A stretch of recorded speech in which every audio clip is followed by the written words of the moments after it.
ಉಗರಕೊಳ ಸಮೀಪದ ಏಡುಕೊಳದ ನಾಡು ಯಲ್ಲಮ್ಮ ಗುಡ್ಡದಲ್ಲಿ ಮಂಗಳವಾರ ಶೀಗಿ ಹುಣ್ಣಿಮೆ ಅಂಗವಾಗಿ ಬೃಹತ್ ಜಾತ್ರೆ ಜರುಗಿತು.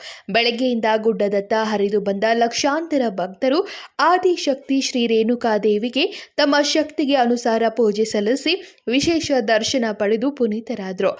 ಆದರೆ ಗುಡ್ಡಕ್ಕೆ ಸಂಪರ್ಕ ಕಲ್ಪಿಸುವ ರಸ್ತೆಗಳಲ್ಲಿ ಟ್ರಾಫಿಕ್ ಸಮಸ್ಯೆ ಉಂಟಾಗಿ ಭಕ್ತರು ಪರದಾಡಿದ್ರು. ಉತ್ತರ ಕರ್ನಾಟಕದ ಎಲ್ಲಾ ಜಿಲ್ಲೆಗಳಿಂದಲೂ ಭಕ್ತರ ದಂಡು ಯಲ್ಲಮ್ಮನ ಸಾನ್ನಿಧ್ಯದತ್ತ ಮುಖ ಮಾಡಿತು.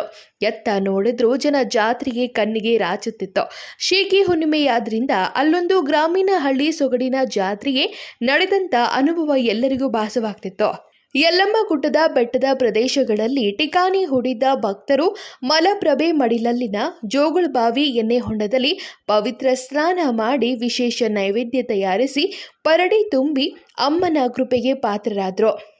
ಭಕ್ತರು ಹೋಳಿಗೆ, ಕಡುಬು, ವಡಿ, ಬಜ್ಜಿ ಮೊದಲಾದ ಖಾದ್ಯಗಳನ್ನು ತಯಾರಿಸಿದ್ರು.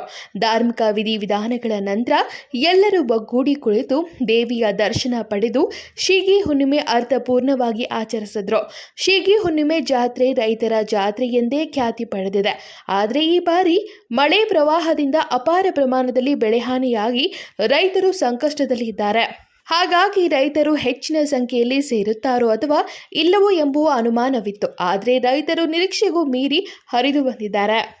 ಯಲ್ಲಮ್ಮನ ಗುಡ್ಡಕ್ಕೆ ಸಂಪರ್ಕ ಕಲ್ಪಿಸುವ ಮಾರ್ಗದಲ್ಲಿ ಭಕ್ತರು ಬೇಕಾಬಿಟ್ಟಿಯಾಗಿ ವಾಹನ ನಿಲ್ಲಿಸುವುದರಿಂದ ಟ್ರಾಫಿಕ್ ಸಮಸ್ಯೆ ಉಂಟಾಗಿತ್ತು. ಯಲ್ಲಮ್ಮನ ಗುಡ್ಡದಿಂದ ಉಗರಗೊಳ, ಹಿರೇಕುಂಬಿ, ಚಿಕ್ಕುಂಬಿಯವರೆಗೆ ವಾಹನಗಳ ಸಾಲು ಕಂಡು ಬಂದಿತ್ತು. ಸಂಜೆಯಾಗುತ್ತಾ ಬಂದರೂ ವಾಹನಗಳ ಸಾಲು ಇನ್ನೂ ಹೆಚ್ಚಾಗುತ್ತಲೇ ಸಾಗಿತ್ತು.